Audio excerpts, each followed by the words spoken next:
As July 4th is fast approaching,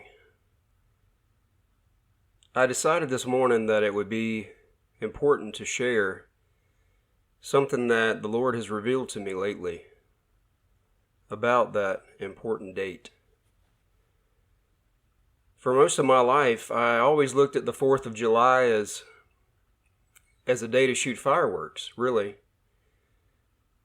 I never truly understood the importance of that date. I remember seeing movies growing up that, was called Independence Day, that had Will Smith in it, and it was a battle of aliens.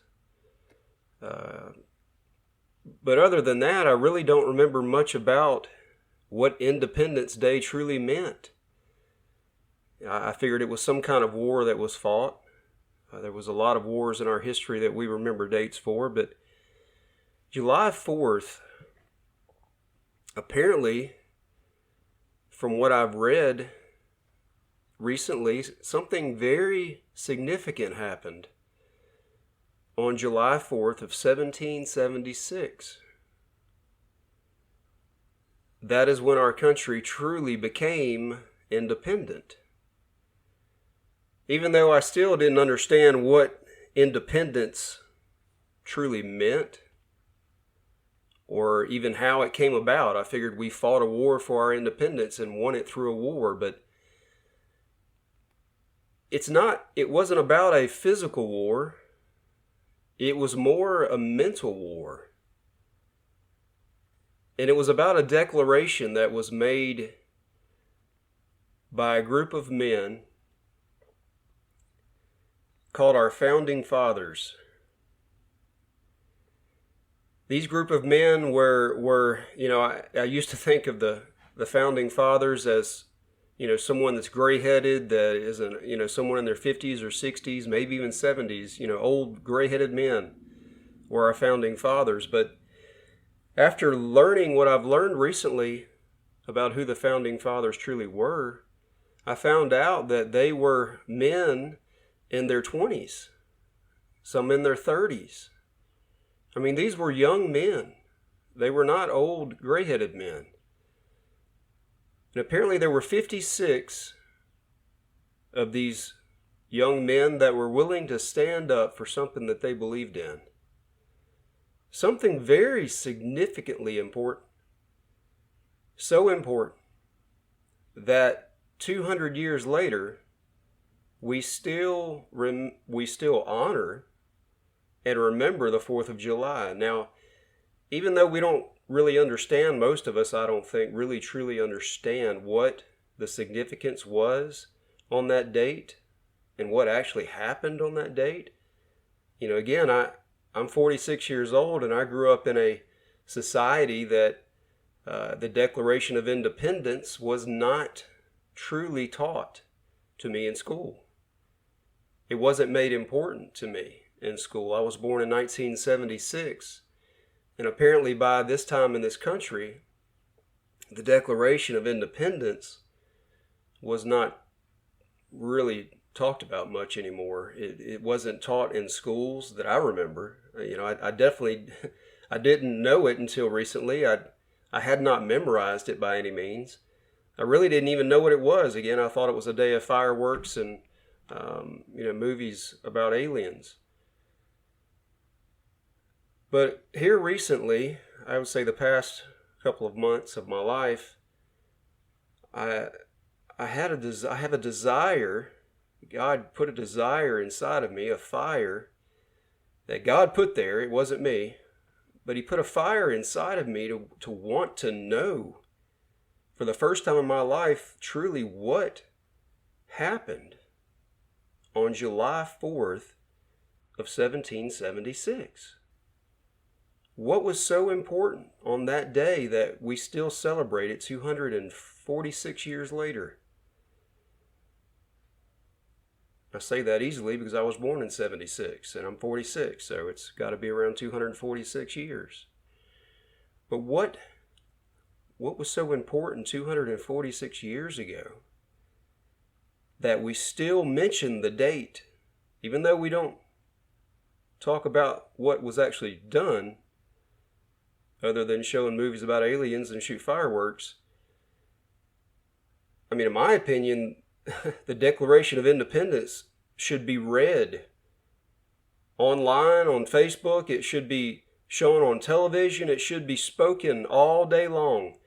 I mean, really, if you think about it, it should be as important as Santa Claus.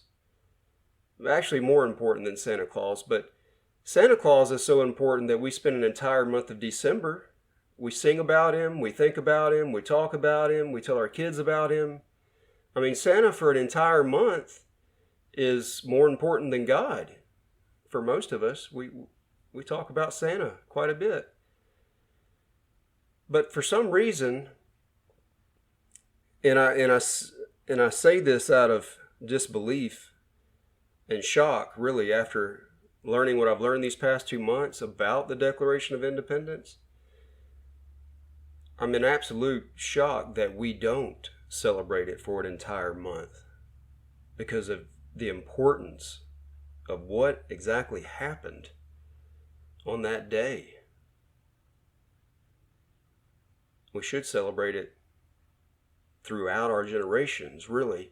We should talk about it more. We should learn it. We should teach it in our schools again, because it's important for our children to know what this document that was created on July 4th of 1776 truly states. It is truly that important. So I decided this morning, the Lord put it upon my heart to read an essay that I have recently written so that it can be heard by anyone that's willing to listen, which is not going to be something very entertaining, such as watching, some video on YouTube of animals doing funny things, or people doing funny things, or even crazy things. I mean, it's not going to be that type of entertainment, obviously, so some people might not be willing to listen to this. And there's not anything to see on the screen, so even more people might not. But with that being said, if someone is willing to hear and truly hear what I'm about to read, it can be very powerful, extremely powerful, if enough people are willing to believe in it.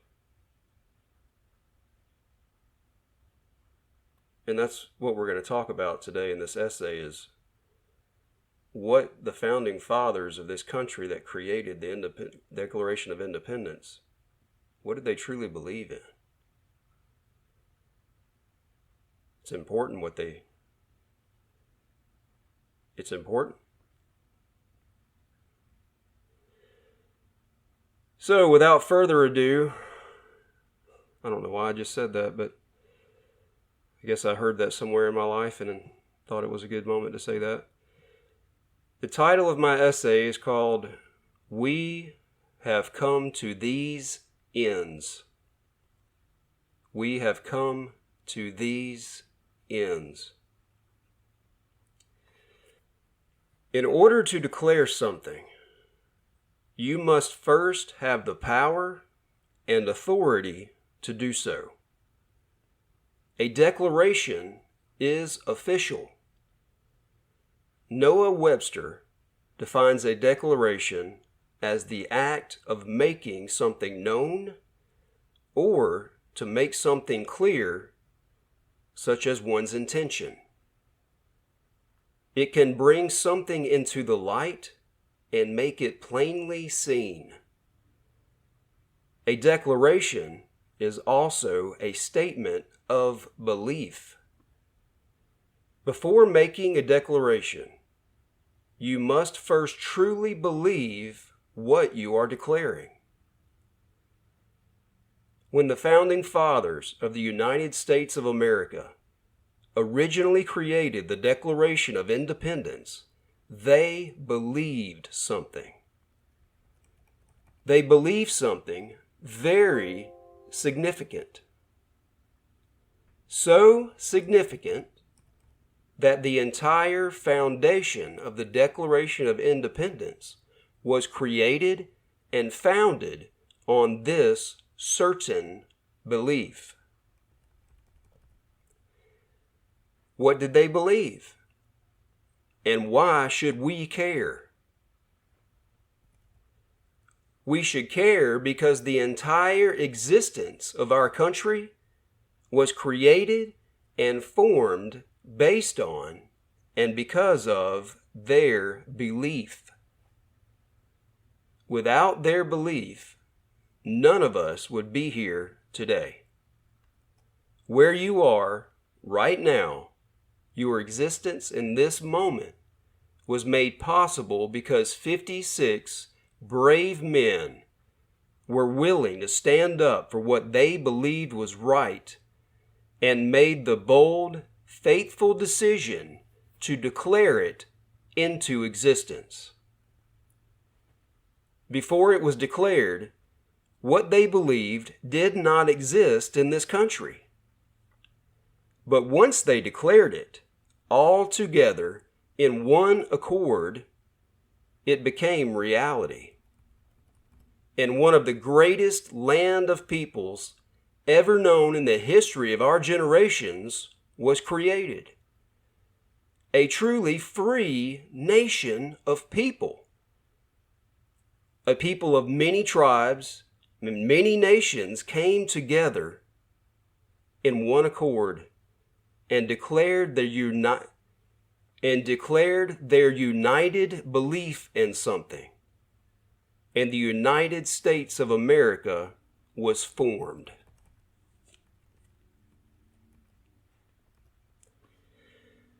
Obviously, whatever it was they believed in was very important. It was truly the foundation of why they did what they did. A foundation meaning that the entire idea of creating the Declaration of Independence and the result of that idea was entirely based on this foundation. What they believed in is something so extremely important that without that belief, the United States of America would not exist. So what did they believe? Well, in order to get the answer to that very important question, all we have to do is simply read what they wrote. They plainly state what they believed, although what was obviously plain to them might not be so plain for someone that does not speak their language. Most people will agree that the Founding Fathers wrote the Declaration of Independence in English. And if you speak English and read English, you can read the document. The problem with that view is that even though it was written in what was considered English at the time, it is currently not in a language that the present average citizens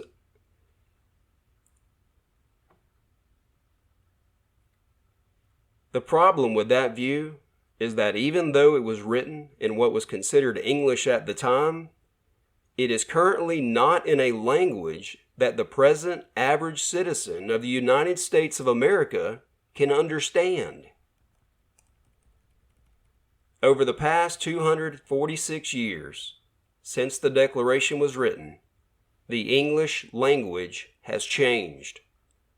We no longer use, or are we taught to use, some of the words that were used by our Founding Fathers.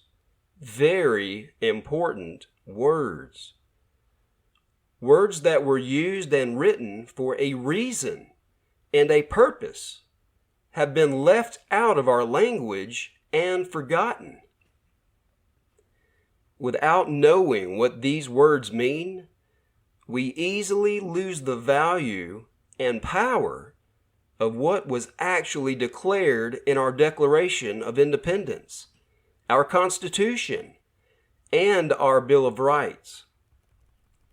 James Madison, who is known as the father of our Constitution, stated, "It will be of little value to the people if the laws become so complicated that they can't be read, or so confusing that they cannot be understood." The words that were chosen by our founding fathers were very powerful words. They were very carefully thought about before being used to represent their belief. The meaning of these words were so significant that Jefferson's early draft of the Declaration used the word derived. Benjamin Franklin and John Adams replaced that word with the phrase endowed by their Creator, which meant that the Declaration rested upon rights as God had given them, not as man understood them to be.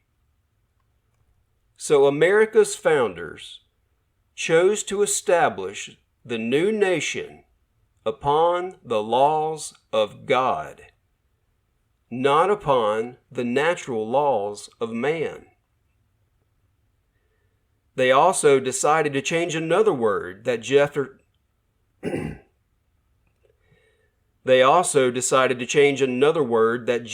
originally used, the word inherent, which Noah Webster in 1828 described to mean existing in something else, so as to be inseparable from it. Instead of the word inherent, they decided to use the word certain, which according to Webster means sure, true, undoubted, unquestionable, existing in fact and truth. The word certain was appropriate if man was certain about the existence of God, and he was identified as the giver of those rights.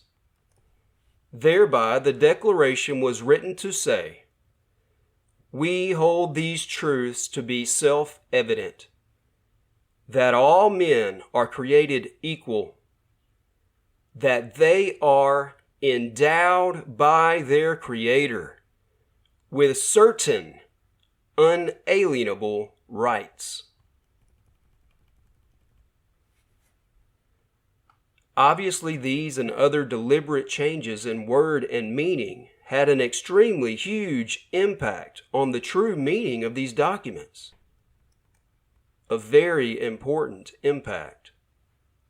So extremely important that everything written after this statement was and still is subordinate to it. Meaning that everything that has been written and brought into law was and still is powerless to this declaration. This statement trumps all of it. This statement first came into existence when it was declared on July 4th, 1776.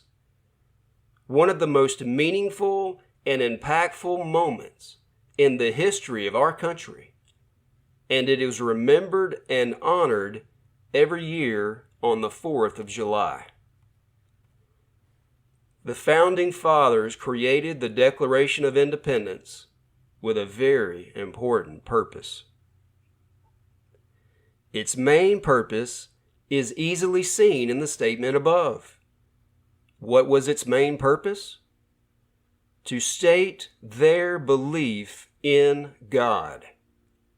They believed in a Creator. They believed in God. It is plainly and clearly stated in this declaration. It is not lost in translation. It is not lost somewhere buried in the document or mentioned last as an afterthought. It is the very first words used to describe their intentions and to justify the reason why they were doing what they were doing. Things that are mentioned first because they are the most important. Such as in the Ten Commandments, where God states that we shall have no other gods before Him. This commandment was mentioned first, and all other commandments are subordinate to it.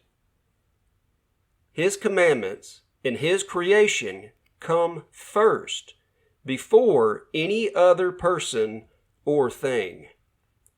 The most important belief is always stated first.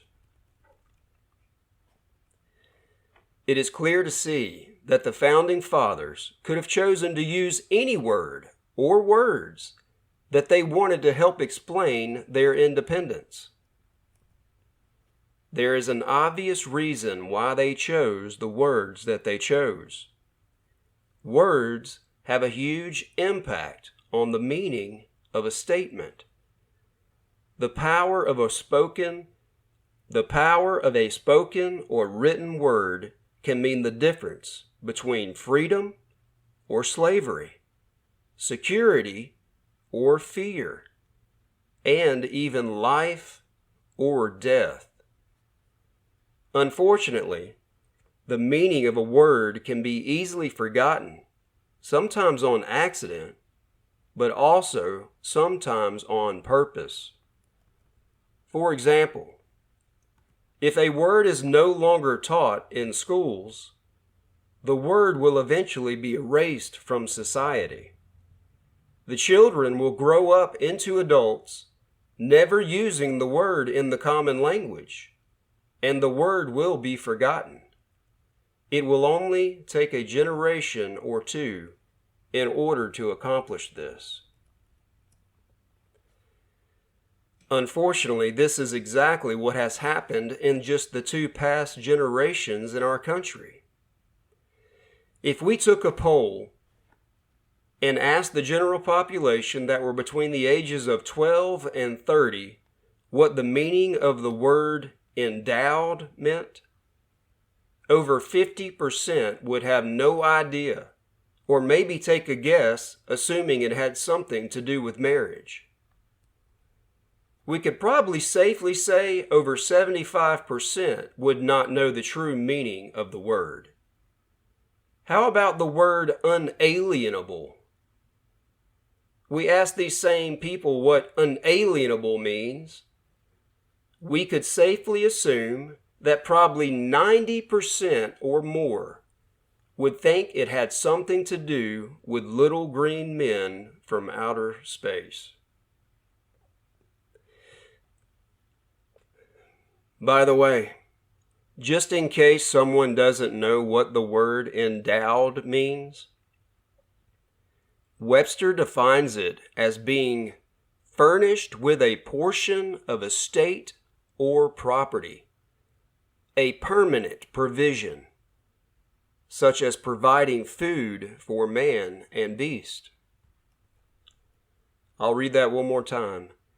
Furnished with a portion of estate or property, a permanent provision, such as providing food for man and beast. The word unalienable, according to Webster, means something that cannot be taken away or sold to another, either legally or justly, or by any other means. One more time. Something that cannot be taken away or sold to another, either legally or justly, or by any other means. If we were to remove from our schools or no longer emphasize the importance of knowing and truly understanding the Declaration of Independence, the Constitution, and the Bill of Rights in our schools, the next generation of adults would be very ignorant of what was stated in these documents. Even if to the point of deciding to read them later, because the words will have no meaning. Unfortunately, it is clearly seen that this exact scenario happened in our country in 1962, when the Supreme Court banned prayer and Bible in all public schools. The Supreme Court of the United States of America effectively, and according to our founding fathers, illegally removed God from our schools by prohibiting our children from being taught about Him.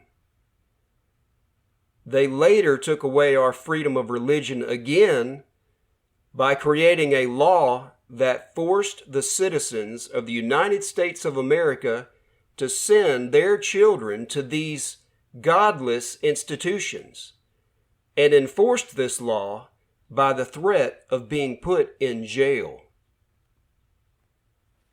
Once God was removed from the schools, it was easily justified to remove all documents that testified to the existence of God, including the Declaration of Independence, the Constitution, the Bill of Rights, and even the Pledge of Allegiance, because each of these documents stated the belief in and existence of our Creator.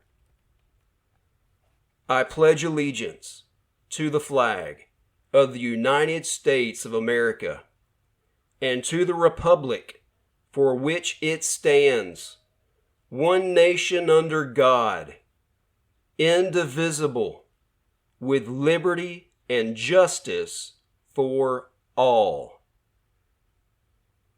One nation under God is a very significant statement of belief. It meant that God was and still is above the nation.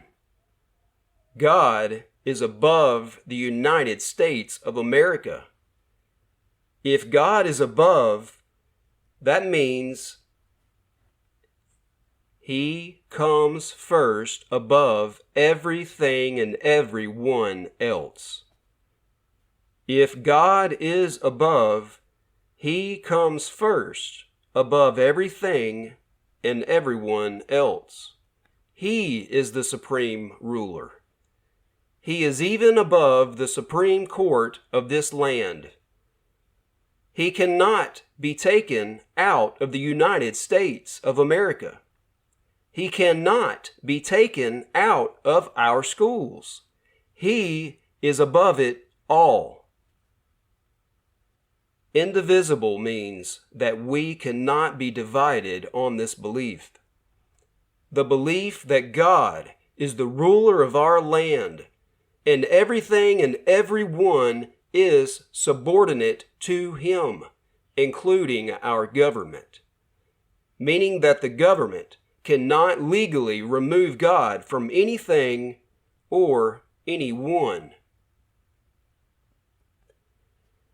Because of the decision made by our government, the three most significant, powerful, life-changing documents ever created by a nation of people has been forgotten and neglected.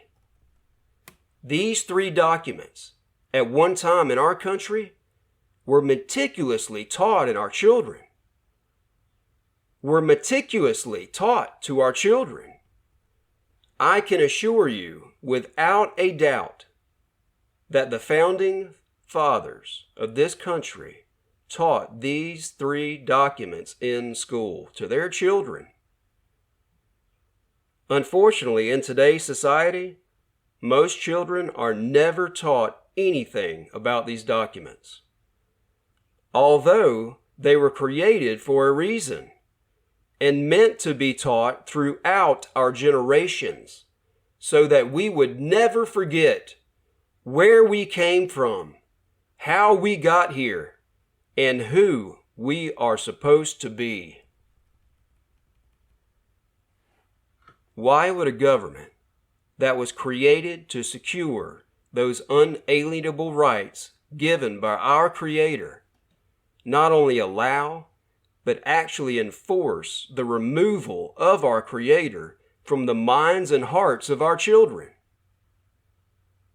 If our declaration confirms with all certainty that we have been endowed by our Creator with certain unalienable rights, that among these are life, liberty, and the pursuit of happiness, it is easy to see that the Founding Fathers are clearly telling us that our Creator exists, and everything we have that is considered most important above all other things comes from our Creator and is given to us by Him.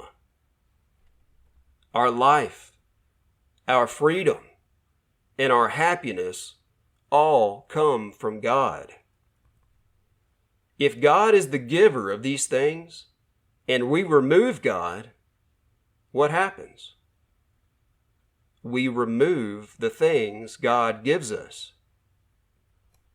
Hear me. If we remove God, we no longer have what He gives us. If we remove God from the minds of our children, we also remove those unalienable rights endowed to us by our Creator, because without Him, they do not exist. The Declaration created by our Founding Fathers stated that this would happen. They foretold the future of our country. They were like the prophets of old that are mentioned in our Bible. That is why they wrote what they wrote.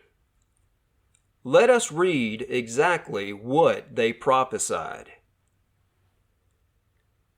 We hold these truths to be self-evident, that all men are created equal, that they are endowed by their Creator with certain unalienable rights, that among these are life, liberty, and the pursuit of happiness.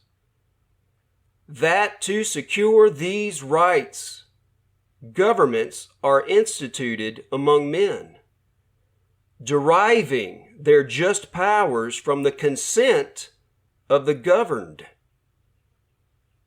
That whenever any form of government becomes destructive of these ends, it is the right of the people to alter and abolish it and institute new government.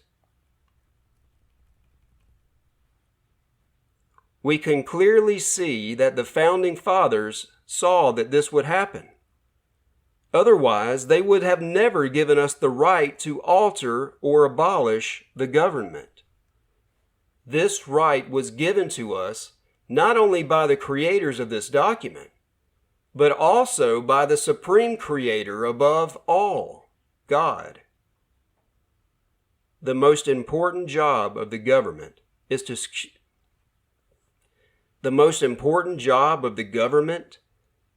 secure our belief in God, our freedom of religion, our freedom of worship, and all of our freedoms endowed to us by our Creator. That was the main purpose and function of the government. We know this to be factual because the Declaration of Independence was created first, before the Constitution. The Declaration has precedence over the Constitution, and all powers given to the government in the Constitution are subordinate to what is boldly stated in the Declaration of Independence. It is clearly seen that our government has become destructive of these ends. our government has corruptly used the powers given to it in the Constitution in order to take away our freedoms that were and still are endowed by our Creator. They have burdened us with unfair taxes and have used these tax laws in order to take away our freedoms and imprison us for exercising our God-given rights. They have effectively removed our rights to have access to the things in this world that were created by our Creator, including but not limited to our land and our waters, and everything that grows and exists in our land and water. Everything created by our Creator has been endowed to us, and no government can ever, nor shall ever, have the power or ability to take away or tax anything created by our Creator, and that includes the Creator Himself. According to the laws allowed by our government, a citizen of the United States of America is no longer free to own and use land in this country.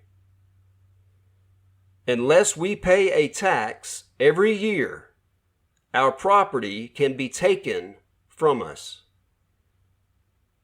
Thereby, they have effectively taken away something endowed by our Creator because of a tax law that has been created and is enforced by punishment, including excessive fines or of the cruel use of imprisonment.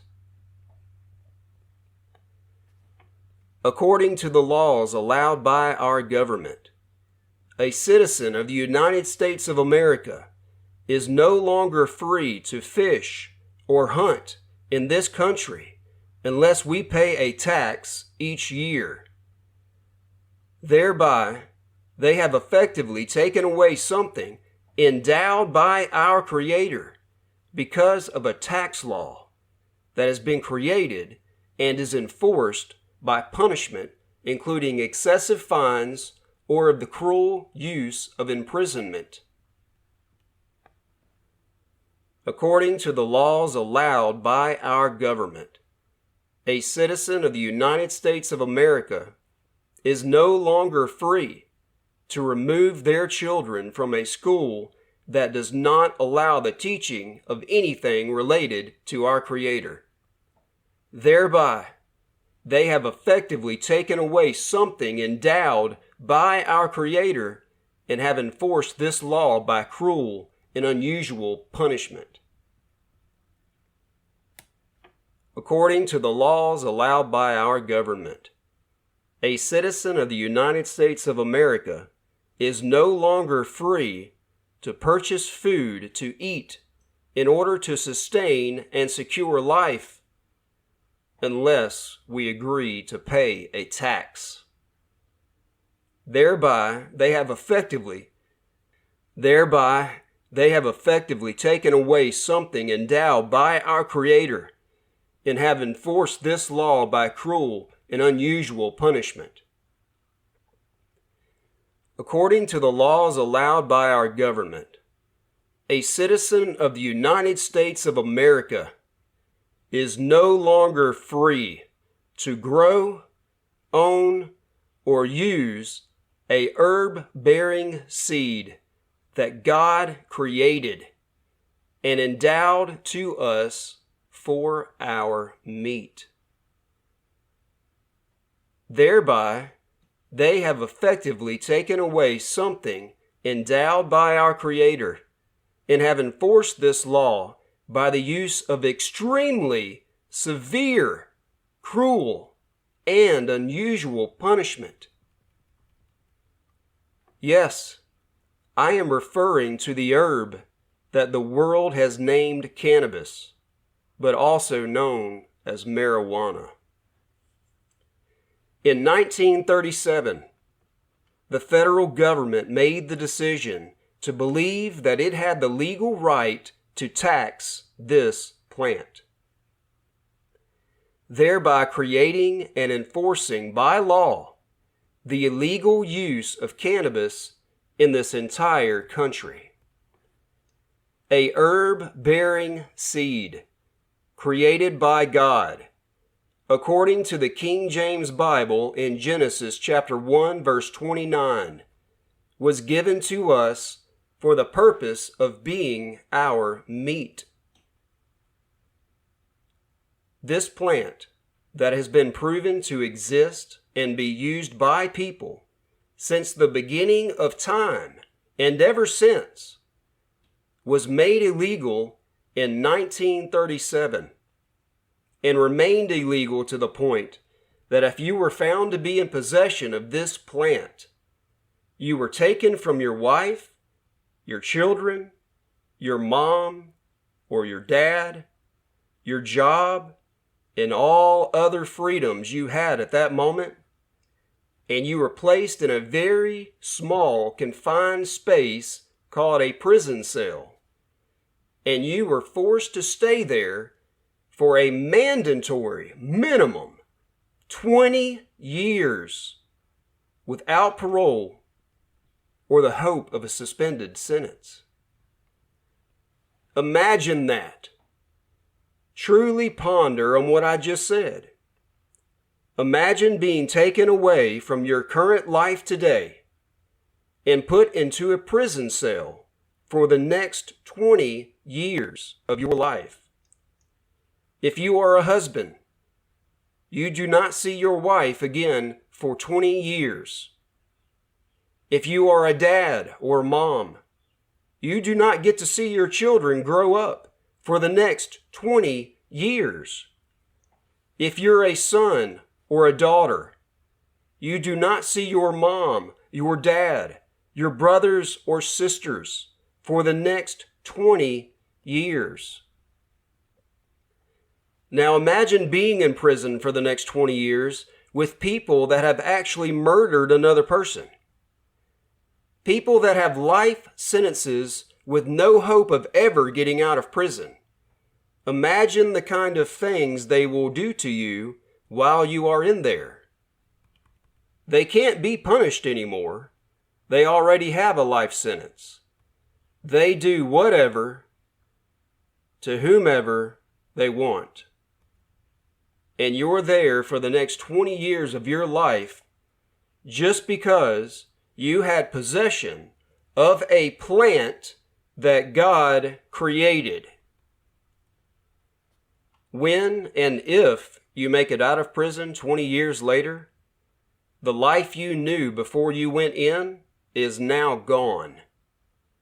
It has been taken from you, and you will never be the same person as you would have been if you had never been put into prison. Most people that spend 20 years in prison are never mentally the same thereafter. Your entire existence has been altered, and the path that God had chosen for your life has been stolen from you by the federal government of the United States of America. The Marijuana Tax Act was made a law in this country in 1937. This was the decision that was made by our federal government, and that decision was made based on supposed facts that were presented in a courtroom in 1937. This tax, enforced by our federal government, was used to prohibit the possession or use of cannabis in this country by anyone not approved by the federal government. This tax act was created based on a manipulation of federal power that had been proven successful back in 1914 by the creation of the Harrison Tax Act. The very first criminal law at the federal level in this country to criminalize the non-medical use of drugs came in 1914 with the creation of the Harrison Tax Act. Prior to the Harrison Act, the federal government had always been limited in certain powers and authority, especially when it dealt with the rights of the people. The Harrison Tax Act was created for the sole purpose of manipulating the Constitution into giving the federal government a form of power and authority that it was never meant to have. Once this manipulation experiment was confirmed to work, the Harrison Tax Act became the model for every single piece of federal legislation from 1914 through 1969, and has led to a governmental tyranny that is still in effect to this day. Prior to 1914, Congress did not have the power to regulate a particular profession, nor did it have the power to pass what was and is still known as a general criminal law. But once the Harrison Act was implemented, Congress could now control and have power over people's rights. This was implemented by the creation of a tax. They could now criminalize anything they wanted and called it a federal crime based on tax evasion. That is why the first prohibition against marijuana in this country in 1937 was called the Marijuana Tax Act. But the question at this point would be, why did the federal government determine that a plant that had been in existence since the beginning of time need to be prohibited in the first place? Thankfully, there are public records available on the internet that allow anyone that is willing to do a little homework to read exactly what was said about this plant throughout the early 1900s that led to its prohibition. Here is a summary. Historically, whenever Congress is going to pass a law, they hold hearings. The hearings can be extremely voluminous, and they can go on and on. They have days and days of hearings. Although the hearings on the national marijuana prohibition were very brief. So brief, in fact, that the hearings lasted 1 hour on each of 2 mornings. During these 2 hours, there were 3 bodies of testimony at the hearings on the national marijuana prohibition. The first testimony came from a Harry Anslinger. Anslinger was the very first commissioner of the newly formed Federal Bureau of Narcotics, and he was so from 1930 to 1962. Anslinger testifies to Congress and says, "Marijuana is an addictive drug which produces in its users insanity, criminality, and death." Those were his exact words to Congress representing the Federal Bureau of Narcotics. He backs up this statement with numerous other hysterical and outlandish stories of how marijuana made people do evil things. The second body of testimony came from the rope and paint industries, claiming that they no longer needed the natural fibers and seeds of the cannabis plant, and that they can now make their products by the use of artificial or synthetic materials instead. The third body of testimony came from the medical industry. The first medical professional testified that he had injected the active ingredient in marijuana into 300 dogs, and 2 of those dogs died. When asked by the congressman, and I quote, "Doctor, did you choose dogs for the similarity of their reactions to that of humans?" The answer was given, "I wouldn't know. I am not a dog psychologist." We now know that the true active ingredient in marijuana was not successfully isolated until after 1941. So what it was the doctor actually injected into these dogs, we will never know. But it almost certainly was not the active ingredient in marijuana. The second medical testimony came from a Dr. William Woodward. He was both a lawyer and a doctor, and he was the chief counsel to the American Medical Association. Dr. Woodward testified, and I quote, "The American Medical Association knows of no evidence that marijuana is a dangerous drug." The next statement made by one of the congressmen said, "Doctor, if you can't say something good about what we're trying to do, why don't you go home?" That's an exact quote. Another congressman said, "Doctor, if you haven't got something better to say than that, we are sick of hearing you." This is a summary of what took place during those 2 hours of debate regarding This is a summary of what took place during those 2 hours of debate regarding the prohibition of marijuana. But once those 2 hours were done, so was the fate of the herb-bearing seed that God created on the 3rd day and gave to us for our meat on the 6th day. Because of these artificial statements made by these men, the bill passed on and went to the floor of the House of Representatives. On August 20th, at 5:45 p.m.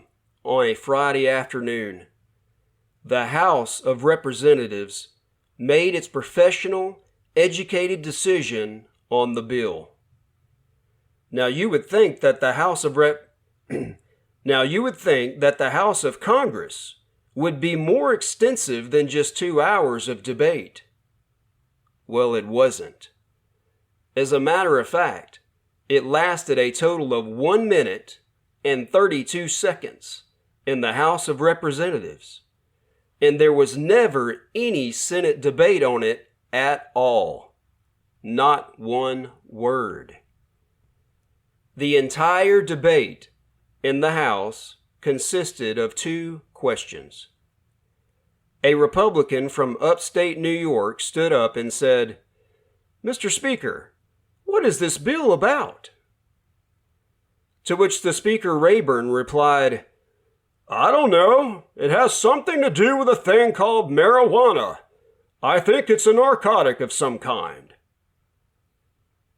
The guy from upstate New York then said, "Mr. Speaker, does the Medical Association support this bill?"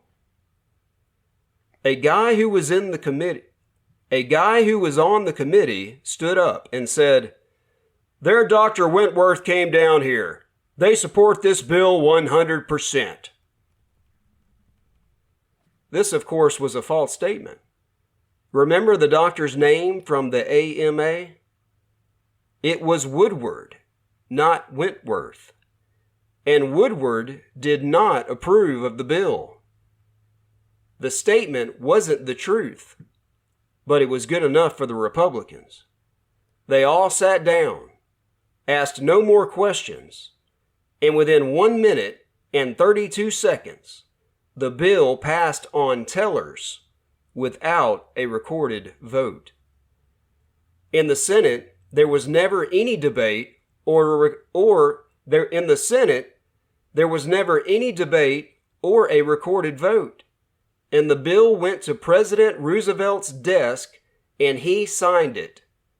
And we now had the national marijuana prohibition enforced by federal law in this country. 2 hours, 1 minute, and 32 seconds is all it took for our federal government to make a fatal decision that would determine the fate of hundreds of thousands of American citizens over the preceding years following the prohibition of marijuana. Since then, our federal government has created numerous tax laws and criminal laws that have violated and taken away our unalienable rights, and they have enforced these laws with severe, cruel, and unusual punishment. As we can see with the example of the marijuana prohibition, most of these laws were created without intelligent reasoning. Most were created out of greed and corruption. The tyrannical rule of our government has to be stopped before it is too late, and there are no rights left at all. Before the once truly free nation that was created and fought for by our founding fathers becomes but just a faint memory in the minds of our children and grandchildren. Again, I ask, how can a government that was created in order to secure our unalienable rights endowed to us by our Creator create a law that removes those rights from us? The only obvious and truthful answer is, it cannot. Otherwise, it has become a government that is no longer performing its duty as required by the law of our Creator, which is the law of our land. And according to this declaration, we the people of the United States of America, in order to form a more perfect union, to re-establish our justice, re-ensure our domestic tranquility, re-provide for our common defense, re-promote our general welfare, and to re-secure our blessings endowed by our Creator of liberty to ourselves and our children, hereby declare our independence from the tyrannical rule of the current government of the United States of America.